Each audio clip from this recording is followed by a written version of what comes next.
So in this video, I want to talk about the difference between the buy point and the pivot point.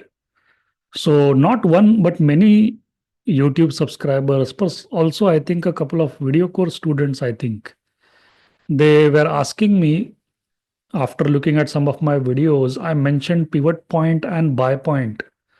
So they wanted to know what is the difference between a buy point and a pivot point. So let us discuss that.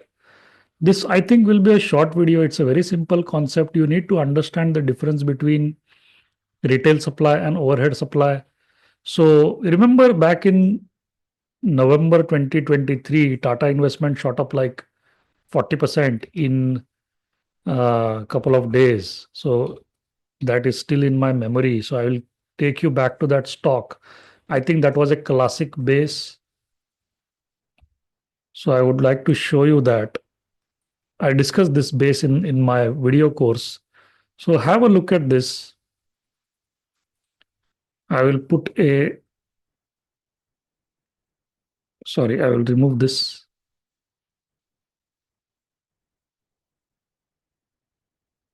We will put it at this candle, okay, just before the breakout. So at this candle. Now have a look at this base. So blue, green, red, the price is above the blue is above the green, and the green is above the red. So that's the basic condition we look for. There are, I think, 6 points in the base. If I draw that base for you, point 1, point 2, point 3, point 4, point 5, and point 6, and there is a mother baby candle inside the base. Okay, 6 points inside the base. The high of this candle is the buy point 3339.90. So 3339.90, that's the buy point. If you want, I will draw the base for you here. And classic base, mother baby candle, nice contraction in price, nice contraction in volume. And the next day, the stock shoots up 20%. The next day, it shoots up another 20%, 15%. Okay. So have a look at this. In our strategy, there are three elements. Number one, high volume rally. Number two, low volume consolidation. Step number three, high volume breakout. Let me repeat that. Step number one, high volume rally. Step number two, low volume consolidation. Step number three, high volume breakout. So have a look at this rally, high volume rally. Have a look at this consolidation, low volume consolidation. Have a look at this breakout. That's a high volume breakout. Okay. So three steps completed. Now, what is happening inside this? Okay. So when there is a high volume rally, both the institutional players and retail players are buying the stock. Okay. That is what is happening because everybody is trying to pile onto the stock. When the price goes from here to here, you know what is happening? Some retails, let me draw this base. Okay. So when the price goes from point 1 to point 2, you know what is happening? There are some retail players who think that this rally is extended and they want to book profit. So they start selling. So when retail players are selling, who do you think is buying? The institutional players are buying the stock. That is why the volume is less because it's the retail players who are selling. It's not the institutions who are selling. When institutions sell, the volume is very high. Okay. So that is what is happening from 1 to 2. What do you think is happening from 2 to 3? There comes a point where the retail selling stops. The retail players who thought that the price was extended, now they stop selling the stock because everybody who wanted to book profits are out of this stock. Okay. Now there are still some retail traders left who are sitting at a loss, who are waiting for the price to bounce back up so that they can get out. Correct? So, what do the institutional players do? They will have to offer a higher price to weed out those retail players. So, from 2 to 3, this is like institutional players offering a higher price for more retail traders to get out of the market. So, for example, if you have a house, if you want to buy a house, and you offer, let's say, $500,000, the owner says no. You offer $1 million, the owner says no. You offer $2 million, the owner says no. When you say 3 million, probably you might say yes. So it's like offering a higher price to weed out the existing owners, which are the retail players. That is what is happening from 2 and 3. What do you think is happening from 3 to 4? Well, there are still more retail players left who think that the price is extended from here to here. So they sell. Again, from 4 to 5, again, the same thing is happening. The institutions are trying to entice the retail players to sell. So during this entire consolidation phase, what is happening is the shares of the company are exchanging hands. The shares are going from retail players to the institutional players. Remember that. The shares are going from retail players to institutional players, which means what? This is called institutional accumulation of stocks. It happens inside the base. Okay. And there eventually comes a point where there is no retail player left in the market. There is no retail player who is left holding on to the stock. So now we are in a situation where institutions are holding on to the stock. So if I am a fund manager, you are a fund manager, you want to buy the shares of this company, you come to me because there is no other seller left in the stock, right? No other retail player. You have to come to me. So it's like two dinosaurs fighting. So you are a big player, I am a big player, you come to me. I'm not going to sell you the stock so easily. I'm going to demand a premium 5%, 10%, 15%, 20%. So that is why when the breakout happens, this volume is between institutional players fighting with each other, scrambling to buy the stock. Okay, that is why you see a sudden spurt in volume. This volume does not come from retail people. This volume comes from institutions trying to snatch the stock away from each other. Okay, because they don't have an option. If I am a fund manager, I want to buy the stock, nobody is willing to sell. I have to go to the existing shareholders, and they are institutions. They are going to demand a premium. I have to pay a premium.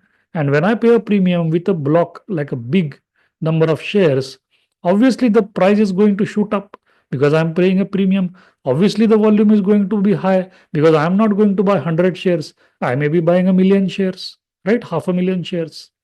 So the buy point, the yellow line is the buy point. The buy point is where the retail supply is at its lowest. Okay. So this is the buy point. This is the pivot point. So if you check Market Smith, their pivot point is the high, the point number one. Okay.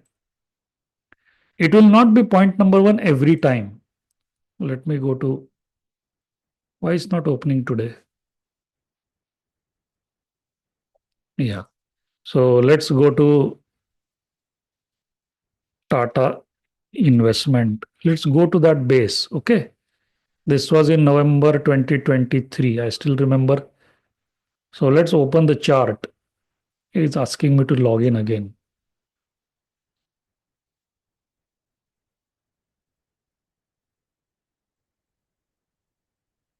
Let's go there. Tata investment. Let's see where they have marked their buy point. So I will expand this chart. Let's go to November 2023. You see this. Where did they mark the buy point? Okay, they marked at point number one. See this green dotted line here?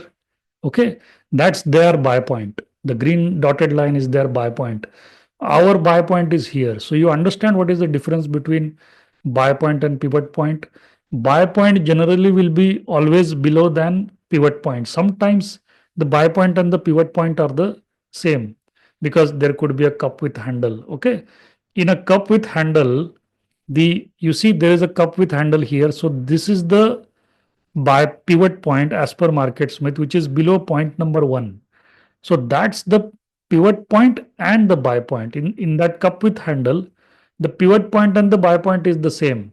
See this candle, this small uh, red candle, that's the buy point. Okay. This could be the pivot point, but that's the buy point because there also the contraction is happening. So you understand the buy point is generally, mostly it is below the pivot point.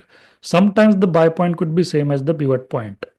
Now let's try to understand Why this is called as a buy point? So I will draw a line here. Let's give it blue color. Oh, I'll go here. Let's give it blue color. Okay. So that's blue color is the pivot point. The yellow color is the buy point. Now, what is the issue here? Okay, what's the pivot point? For pivot point, you have to understand the concept of overhead supply. Okay, overhead supply means what? You see this point one here. What's the high of this candle? That's 3521. Okay, the price has touched 3521. Okay, which means what? There is a buyer and seller at that price. Okay, now do you agree that there is a buyer at that price 3521? Okay, now, we don't know inside this base whether that buyer has sold his stock or not. Nobody knows. Okay, how do we know that that was the guy who bought the stock at 3.3521? That's the same guy that has sold the stock during the base. Okay, it could be a retail guy, it could be an institutional guy. We don't know. Okay, but that person, assuming he is holding on to the stock, he has been waiting from September till November. So almost 1.5 month, the guy is sitting on a loss. Now, by this time, if you look at it from a trading psychology point of view, he is sitting on a loss for 1.5 months in the stock. Imagine what is going through his mind. By this time, he has already given up on the stock. He has already given up the hope of profit. So his only goal now is to break even on the stock. So whenever the price tries to go up, when it touches this price, he will be the first person to sell the stock. That supply coming from that shares coming from the guy, that's called overhead supply. Okay, that's different from retail supply. Retail supply is a different concept. Overhead supply is here. The people who are stuck from this closing price to this buy price, those people who are stuck in that price range, they are looking to get out of that stock because their patience has been tested. So the supply that comes from these kind of trapped buyers, that's called overhead supply. Now if the volume is large enough to absorb that supply and still push the price up, that's called a high volume breakout. So let's say the supply coming from these people is like 35,000 shares, but the buying volume is 1 million shares. What do you think will happen? These guys will be kicked out of the market. So 35,000 shares will be absorbed, and another 900,000, 965,000 shares will be bought at a higher price, because when these people go, who do you think are left with the stock now? There's a limited supply of stock. Other institutions. So if you buy the stock from institutions, you will have to pay a premium. You think an institution will sell you a stock at a discount? No, right? Everybody is bullish on the stock. It's a stage two uptrending stock. That's the pivot point. The pivot point is where the overhead supply is at its least. Okay. So when the price crosses the pivot point, that is when all the remaining trapped buyers are kicked out of the market. Price hits the all time high. Now is the time to get into the stock because all of the overhead supply has been absorbed. Now, whatever buying is coming, that is fresh buying from existing shareholders. You might have to pay a premium. So, this is the point where people are scrambling to buy the stock. So, remember, buy point is generally below the pivot point. Sometimes, if it's a cup with handle, the buy point could be the same as the pivot point. If you watch the base closely, you might find the buy point even in a cup with handle, which is below the pivot point. The pivot point is more to do with weekly charts, which William O'Neill used to look at. The buy point is mainly to do with daily charts, where Mark Minervini tries to identify a point of entry. Okay. Hope this video helps. Thank you so much. Hope this answers your question.